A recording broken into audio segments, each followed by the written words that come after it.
Welcome to the deep dive. Today, we're going to be diving into one of those brain-tickling coding challenges Yeah. that can really make you think. Yeah. You know, the kind that pops up on platforms like AI.Code.Cast, to keep those coding muscles flexed. And since I'm actually one of the speakers on AI.Code.Cast, Oh, cool. I thought we'd unpack one of my favorite challenges. Okay. Make string a subsequence. Yeah. Using cyclic increments. Ah, that's a good one. It's deceptively simple at first glance, Yeah. but has some interesting layers to it. It's a great challenge for anyone prepping for coding interviews or just looking for a good mental workout. Exactly. So let's set the stage. Imagine you've got two strings. Okay. Let's call them stro1 and stro2. Gotcha.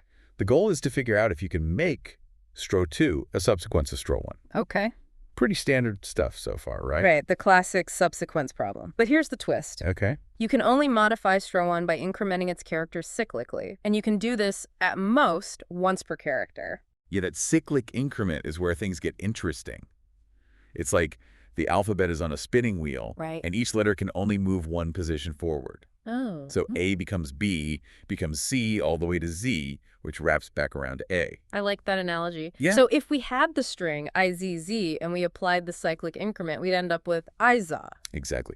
Now let's bring it all together with an example. Okay. Say straw1 is ABC, and straw and des add. Could we make straw2 a subsequence of straw1 using our cyclic increment rule? Let's see. We can increment C once to get D, Right. giving us add, and bam, add is right there hiding as a subsequence, so the answer would be yes. Okay, that makes sense. Yeah. Let's try another one. Sure. What if straw1 is ZC and straw2 is again add? Well, we can increment Z to get A and C to get D, resulting in add. Since straw2 is add, it is a subsequence of itself. So we'd have another yes for this one. All right. Feeling pretty good so far. But challenges are no fun if there aren't a few curveballs. Right. How about this stro1 is ab, and stro1 is simply D? Now we hit a snag. Yeah. No matter how we increment A or B, we can't magically conjure up a D. Right. In this case, we'd have to admit defeat and say, no, we can't make stro2 a subsequence of stro1. Okay.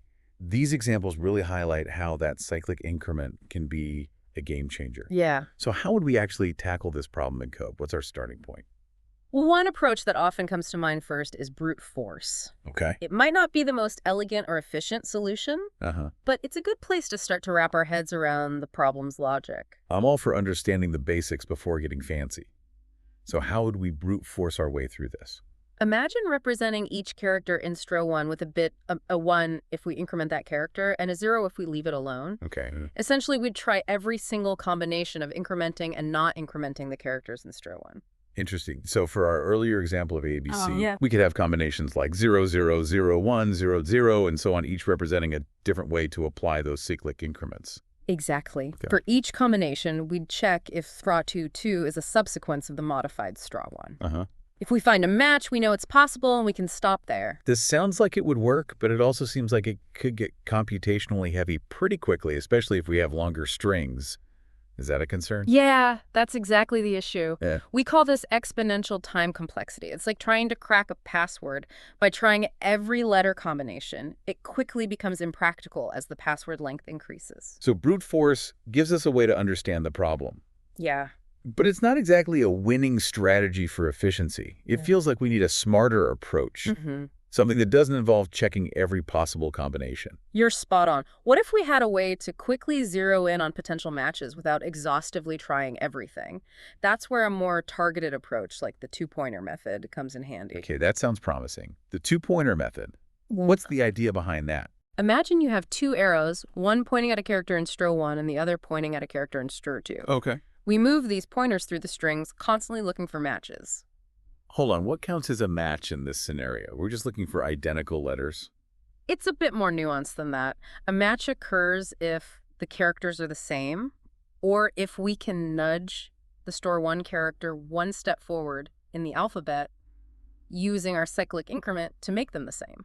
Ah, I see. So it's not just about finding the same letter, it's about finding a letter that could become the same letter with one increment. Exactly. Let's say our stro1 pointer is at X and our stro2 pointer is at Y. Okay. They're not a direct match, but we know X can become Y with one cyclic increment.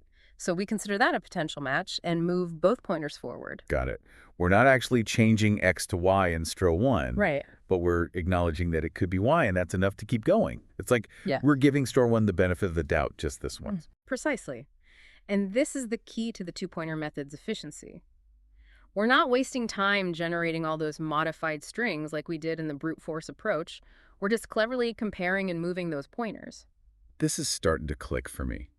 It's like having a targeted searchlight instead of randomly flipping switches in the dark. We only focus on potential matches, which saves a ton of time. That's a great way to put it. And the beauty of this approach is that we can elegantly handle that cyclic wraparound from Z to A within our comparison logic. Right, because our increment logic needs to account for that circular alphabet, making sure Z can still become A. It seems like this two-pointer method is really streamlined compared to the brute force approach. What happens if we successfully find all the characters of straw2 inside straw1? If our straw2 pointer reaches the end of the string, we know we've successfully found a subsequence and we can confidently return true. But what if we hit the end of straw1 first and haven't found all of straw2? Does that mean we automatically fail? That's right. If we reach the end of straw1 before finding all the characters from straw2, it means we can't form the subsequence using just one increment per character. In that case, we'd return false. Okay, so we're essentially scanning through both strings strategically, using that cyclic increment to see if we can create that subsequence relationship. What are some common pitfalls we should be aware of when implementing the two-pointer method? One thing to be extra careful about is handling that wraparound from Ziz to A in your code. You don't want your logic to think that Zik can't be incremented. That makes sense. Our code needs to understand that the alphabet is a circle, not a straight line.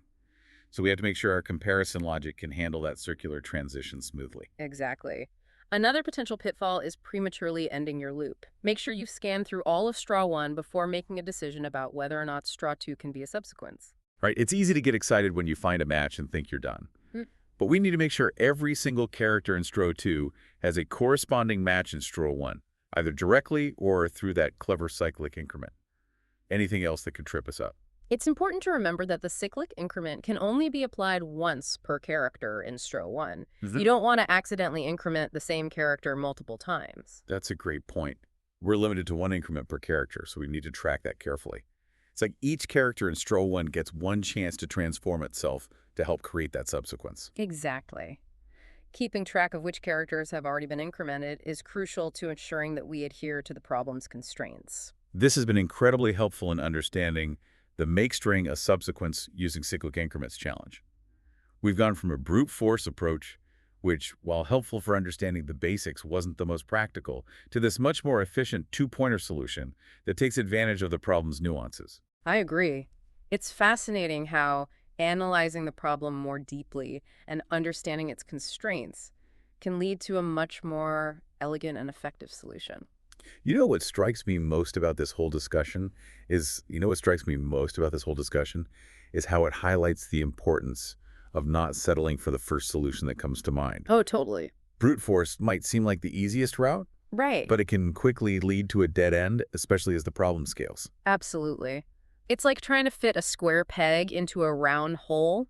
You might eventually get it in there with enough force, but it's not going to be pretty or efficient. Yeah. The two-pointer method, on the other hand, is all about finding the right tool for the job. Exactly. That's like having a key that unlocks the solution smoothly and efficiently. And it emphasizes the importance of understanding the problem's constraints and using them to our advantage, Yeah, like we talked about. I completely agree. In this case, the at most once increment rule becomes our guiding principle. It helps us narrow down our search space and avoid unnecessary computations. So for our listeners who are eager to sharpen their coding skills, what key takeaway should they remember from this deep dive? I'd say the most important thing is to approach coding challenges with a mindset of exploration and optimization. Don't just jump on the first solution that pops into your head.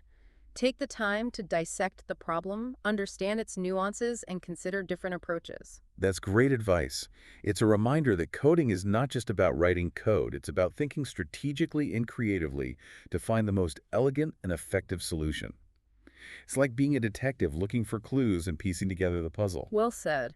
And sometimes the most elegant solution is the one that requires the least amount of brute force and the most amount of ingenuity. Well, this has been an incredibly insightful deep dive into the make string a subsequence using cyclic increments challenge. We've gone from a brute force approach to a much more clever and efficient two-pointer solution. And along the way, we've uncovered some valuable insights about algorithmic thinking and problem solving.